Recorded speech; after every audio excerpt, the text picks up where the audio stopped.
Por i kthehemi sërish në studio dhe në fakt tashmë do drejtohemi nga Struga për të shkuar atje, le të themi kështu në mënyrë vizuale apo me teknologji. Në fakt do bëjmë një intervistë dhe një bisedë tjetër sa i përket të punësuarve, mirë po këtë radhë me mungesën e të punësuarve apo jo në orë dhe në Strugë, sidomos për verën 2025 dhe si gjithmonë sezoni veror me ardhin e tij vijnë edhe problematikat me mungesën e të punësuarve dhe kështu me radhë, dhe prandaj do flasim së bashku me Elvadina Dika, e cila është edhe përgjegjëse e Agjencisë së Punësimit në Strugë.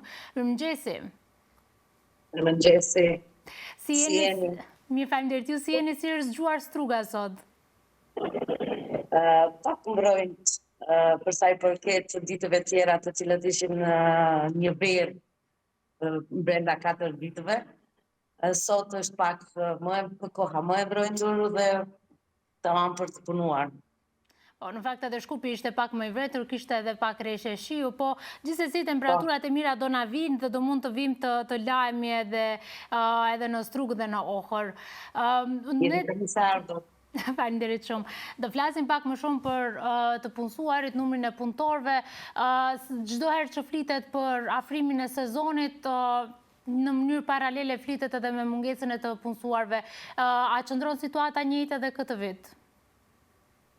Si çdo vit dhe këtë vit njësoj Struga dhe Ohri dhe besoj që edhe vendet tjera turistike përballen me fluksin e madh të turistëve, megjithatë me mungesën e stafit të profesionalizuar në këtë lëmi.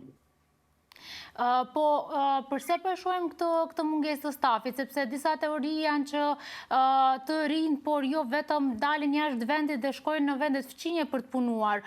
Një tjetër është numri i lartë i imigrimit. Kemi një përgjigje të saktë?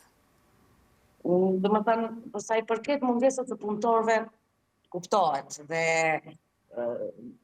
mund të themi se ekzistojnë disa faktorë të cilët sjellin në mungesën e fuqisë punëtore në drek. Kemi migrimin e punëtorëve, plakjen e popullsisë, mos përputhjen midis kërkesës dhe ofertës, kushtet e këqija të punës, ndryshimin e aspiratat profesionale dhe të gjitha këto, për sa i përket në lëmit e ndryshme, si në industri, si në bujqësi, si në turizëm, ndikojnë në rritjen e kërkesës për fuqi punëtore. Kemi të dhëna ndoshta statistikore, sa i përket asaj për këtë vit, sa vende të lira pune ka dhe nevojë për punëtor? Domethënë nuk kemi, domethënë të persona të caktuar, nuk ekziston akoma informata për sa i përket pse duhet të lajmërohen si të papunë ose duhet të jenë të papunë aktiv. Dhe në kuadër të kësaja kemi një numër jo real të personave të cilët janë të papunë. Sa i përket grup moshave që vinë tek ju, mund të kemi ndonjë numër? Grup moshat në përgjithësi, grup moshat janë nga 19 deri në 30 vjet dhe paraqiten si të papunë për të aplikuar në subvencione të cilat Agjencioni për Punësim, domethënë i realizon në bazë të planit operativ. Po ashtu kemi edhe moshat të cilat janë nga 44 deri në 55 vjet, të cilat po ashtu punësohen ose realizojnë ose kërkojnë për sigurime shëndetësore. Domethënë, një numër të caktuar ose një numër i cili fluks do të japë një fluks të papunëve nuk ekziston. Në rastin konkret, në situatat e sotshme, situatat e tanishme, si është në prag të sezonit turistik, kemi një grup moshë i cila trajnohet ose duan të paraqiten në trajnime të caktuara, për sa i përket domethënë shfrytëzimit të hotelierive në kuadër dhe më tutje në punësi. A është gastronomia ajo që ka më shumë të nevojë tani për punëtor, sidomos me ardhjen e sezonit veror? Edhe njerë? A është gastronomia, pra objektet hotelerike, restorantet edhe kështu me radhë, ato që kanë më shumë të nevojë për punëtor? Rritja e fluksit të turistave, sidomos gjatë sezonit veror, rritet kërkesa për punonjës në sektorin si hotelerik, gastronomi, udhërëpyes turistik, në transport dhe shërbimet të ndryshme. Duke e ditur se kemi shumë të rinj të cilët migrojnë ose nuk shohin turizmin si sektor në të ardhmen, dhe kjo krijon një mungesë të stafit të përgatitur profesionalisht. Domethënë, kemi mungesë me profesione specifike, si kuzhinier të specializuar, kamarier me njohuri të gjuhëve të huaja, recepcionist me aftësi komunikimi. Domethënë, në tregun real hotelierik kemi mungesë profesionale. Të rinjt kërkojnë në njërin anë kërkojnë stabilitet, punë jetë. Duke ditur se sezoni veror jepën një punë sezonale. Dhe kjo në anën tjetër, do të thënë formon këtë boshllëku në tregun e fuqisë punëtore. Më kuptoni? Patjetër. Dim praportësisht sa vende të lira pune ka? Po, sigurisht, vende të lira në aspektin hotelierik apo në aspektin në më gjerë. Mund ta përcaktoni edhe më gjerë edhe në aspektin hotelierik.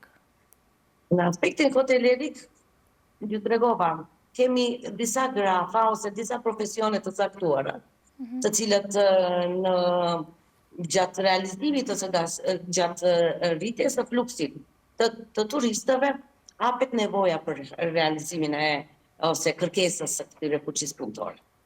Lart e poshtë në komunën e Strukës kemi nga 2300 deri në 2700 më thënë kërkesa ose persona të cilët janë të papunëtor. Dhe këto janë në gruposha të caktuara, në gruposha të ndryshme. Një plan për të cilën dëgjuam edhe ditë më parë është ajo që nxënësit apo personat më të rinj dhe të pensionistët të mund të punojnë. A mendoni që kjo do të zgjidhte këtë problematikë me mungesë të punëtorëve? Po tani ekzistojnë disa hapa, se thuash në një farë mënyre ndikmë ose mënyra për të rritur ose mënyra për të përforcuar këto persona në aspektin në fushën e turizmit. Duhet të ekzistojnë ose dhe të zhvillohen programe arsimore për trajnime profesionale që përputhen në nevojat konkrete në drejt. Duhet të ekzistojë rritjen ose zhvillimin e arsimit dual ose bashkëpunim mes shkollave dhe bizneseve për përgatitjen teknike dhe praktike për të inkuadruar personat të cilat mbarojnë shkollë të mesme, se kemi shkollë të mesme turizmit, kemi shkollë profesionale turizmit, të gjitha këto inkuadrimin në tregun e punës. Duhet të kemi mekanizma për nxitjen dhe kthimin e diasporës, më thënë krijimin e politikave dhe stimujve të cilat do të sjellin në kthimin e profesionistëve, për shembull subvencionet të cilat Agjencioni për Punësim i praktikon për realizimin e planit operativ çdo vjet. Duhet të ekzistojë ulje të tatimeve, programet për integrim. Të gjitha këto do t'u japin një inkurajim dhe punësim të grupeve të caktuara, ose me një fjalë nën përfaqësuara, si për shembull graft, të rinjt, të moshuarit, persona me aftësi të kufizuar. Dhe të gjithë këto mund të përfshihen me politika të posaçme të integrimit në tregun e punës. Ne po afrohemi kështu drejt fundit të bisedës sonë së bashku, mirë po për të përmbledhur. Është alarmante situata, duhet të shqetësohemi për numrin e punëtorëve, si duket kemi edhe një shkëputje tjetër në ndërkohë. Mirë po, siç po thoshte edhe zonja Dika, duhet të kujdesemi që të kemi trajnime dhe profesionalizim ndoshta të kategorive të ndryshme të personave.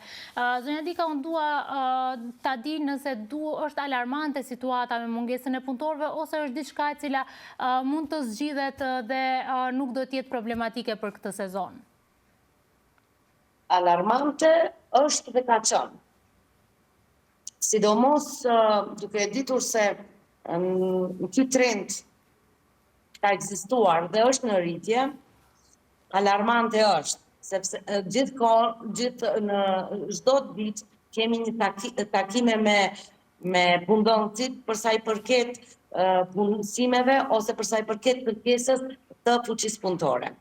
Duke ditur atë, ju ceka, do të thënë, kemi mangësi ose boshllëk në tregun e fuqisë punëtore, jo vetëm në hoteleri, kemi edhe në industri, kemi edhe në bujqësi, kemi edhe në arsim, kemi edhe në ndërtimtari. Do të thënë, ky boshllëk është faktori i parë për sa i përket të gjithë faktoreve të ndryshëm të cilët i ceka, është edhe emigrimi ose diaspora, ose në të thënë, duke ditur se të rritë marrin një farë lloj informata, jo të mund të them që jo të sakta për sa i përket integrimit të tyre në vendet jashtme, ke neve ekziston ky boshllëk të fuqisë punëtore, e cila më duket se është në rritje. Ne kemi arritur kështu drejt fundit bisedës së bashku, nëse keni ndonjë mesazh për publikun për fund? Mesazhi është të rritet dhe të nxitet kthimi i diasporës. Unë ju falenderoj shumë që ishit pjesë e emisionit të Mëngjesit Ditë e Re dhe ndat me ne të gjitha këto informacione sa i përket Strugës dhe Ohrit. Mirupafshim.